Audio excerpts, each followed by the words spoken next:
In this section, we are going to address the question on how is the linear attenuation coefficient dependent on the tissue. So to recap, we have the attenuation coefficient here, it's the mass attenuation coefficient. For iodine and lead, we see the absorption edges, we have them twice for the different binding energies. This is the K shell, these are the L shell. Here we have bone, muscle and fat are the mass attenuation coefficients. And now if we just focus on Compton and photoelectric effect, then we can see that in tissue, the total linear attenuation coefficient can be seen as a relationship from a contribution from the photoelectric effect, certainly at the low energies, and at the higher energies, it's the Compton effect that prevails. But what's important here is that the linear attenuation coefficient, in this case of water, is the contribution of the X-rays from Compton and photoelectric effect, and therefore energy dependent. Now let's look at Compton. Compton mainly depends on the number of outer shell electrons per volume per voxel that are present, so it mainly depends on the electron density rho. Therefore, it is only modestly dependent on the energy of the X-rays. E nu here, and this we can see here.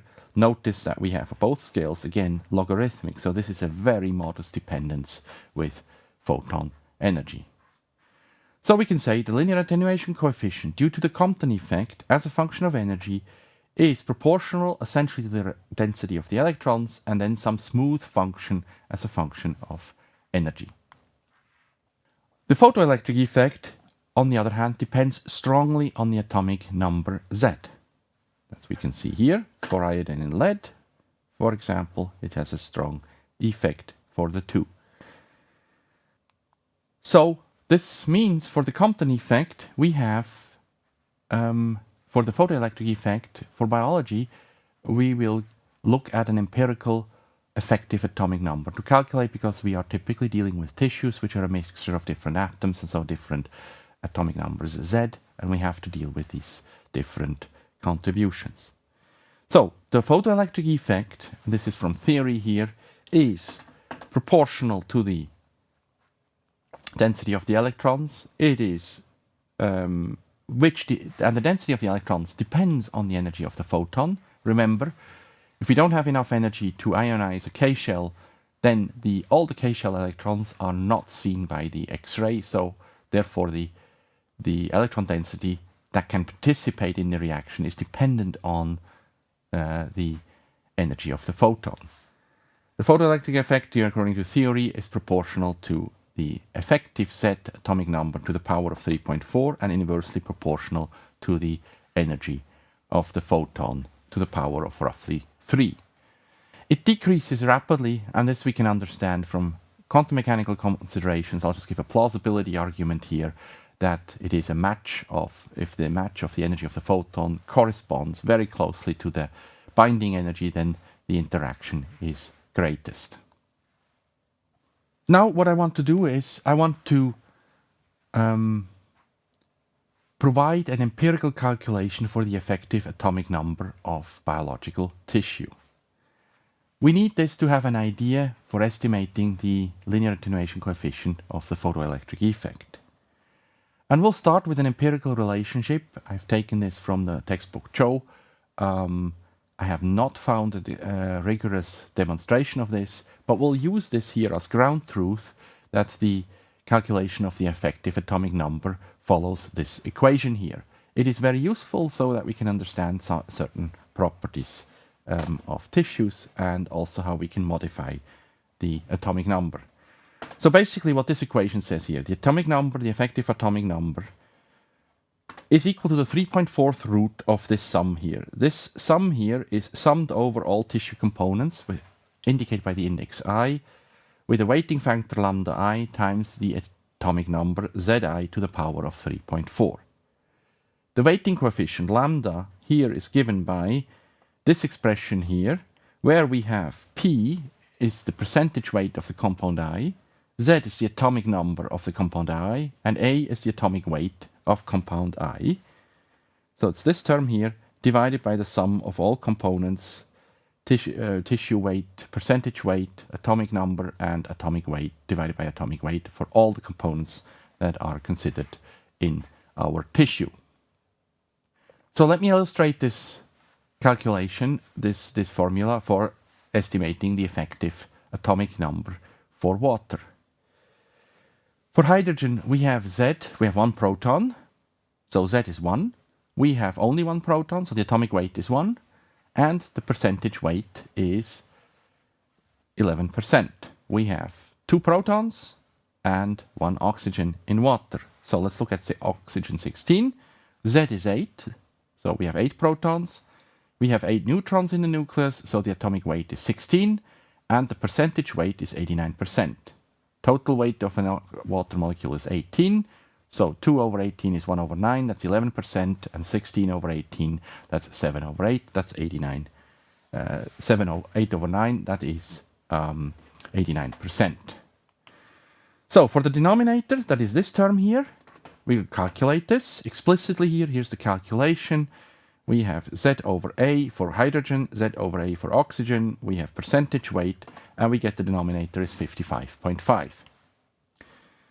So the lambda for protons, lambda 1 here would be 11 divided by 55.5, and that is essentially 0.2.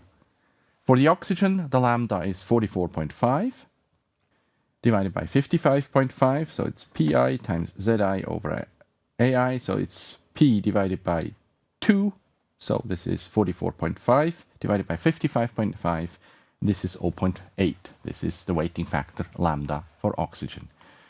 And with that, we have got the 2 lambdas, we've got these terms here, so this is for oxygen, 20% is the percentage weight, 1 is the Zi over Ai, for hydrogen, that's 1 that we have here, this term, and then we have 0.8 times this term, that times Z to the power of 3.4, so 0.8 is the lambda, this is the Z to 3.4, this is the Z to 3.4 for hydrogen, this is 0.2 plus this term here, and we take the 3.4th root, or this is equals to 944, the 3.4th root, and we get a Z effective of 7.5.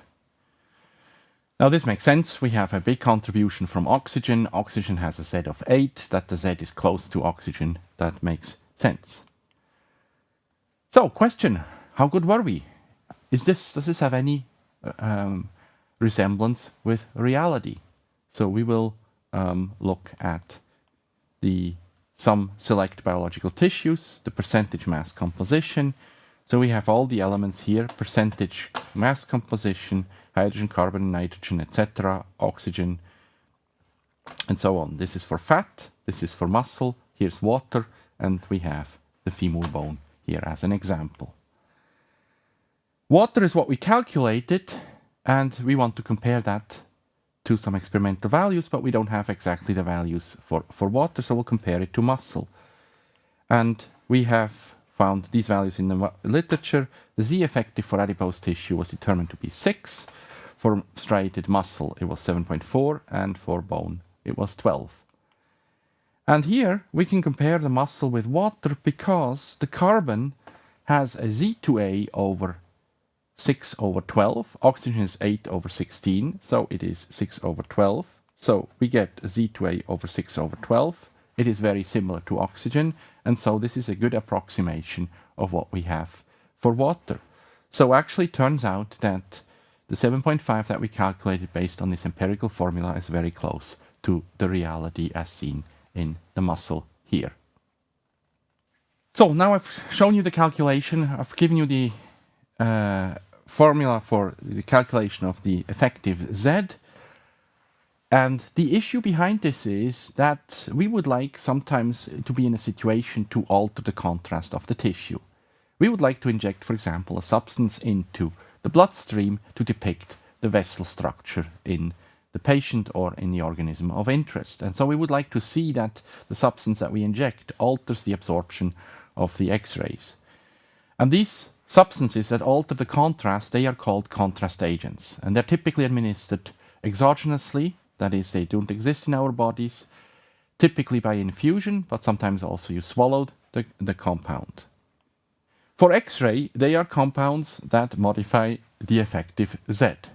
So what is needed for a contrast agent for X-ray imaging is a compound with high Z. So typically what is being used are compounds with multiple iodine atoms, sometimes also used with lanthanides. Here's an example of a molecule.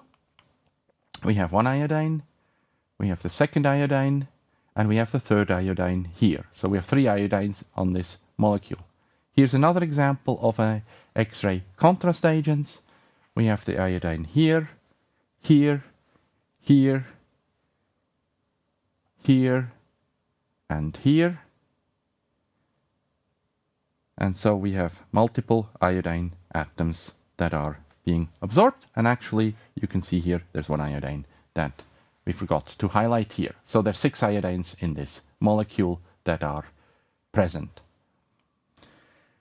So the idea is we inject a foreign compound that carries as many heavy Z atoms on it, so it has, for a given concentration of that compound, it has an alteration of the effective Z. And so here the question is, let's say we have water and we add 10 millimoles per kilogram of iodine to the water. And we want to know how much is this effective Z altered. So let's look at iodine. We have seen already the pertinent numbers for water. Iodine in this case has a percentage weight of 0.127%. It's calculated by the concentration of 10 millimoles per kilogram.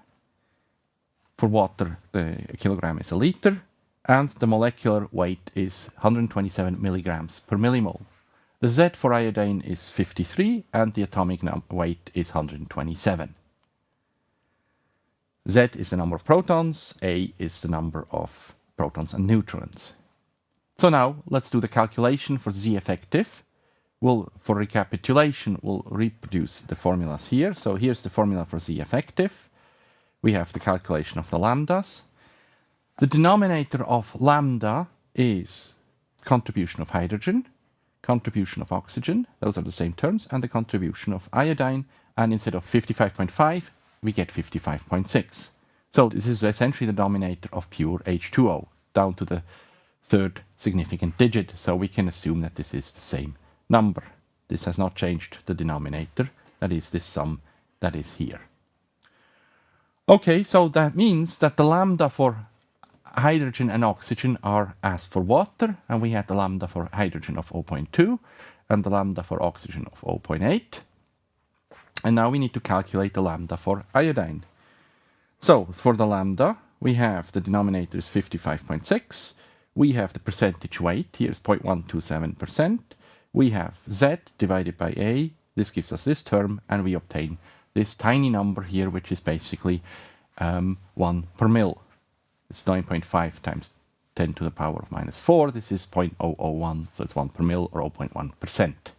That's the lambda here, so it's much smaller.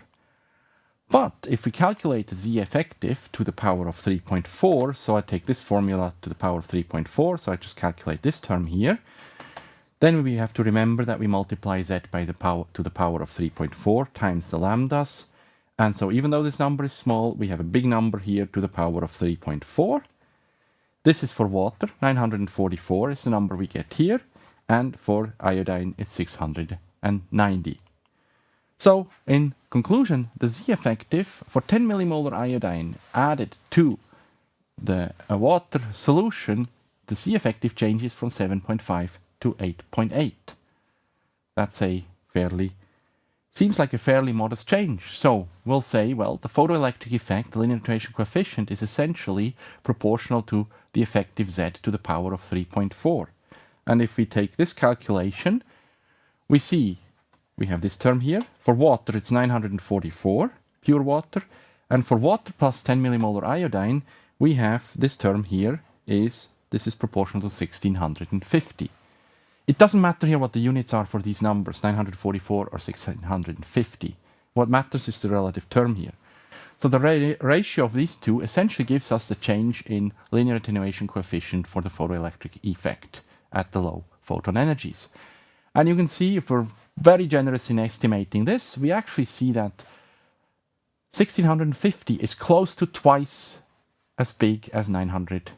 So it's almost a twofold increase in absorption of the X-rays. So imagine this. We have this molecule here, which has 3 iodines. So this means actually 3 millimoles per kilogram of this molecule in water will increase the absorption by nearly a factor of 2. So that's a very potent way of altering the absorption of X-rays in tissue in the presence of these agents, in presence of these molecules that are called contrast agents. So they modify the contrast. And in the problem set, we give you a similar calculation to do, but instead of using iodine, we're going to use gadolinium. Gadolinium is interesting because it has similar effects on the X-ray image, but it is also used as a contrast agent in MRI, which we'll discuss later this semester.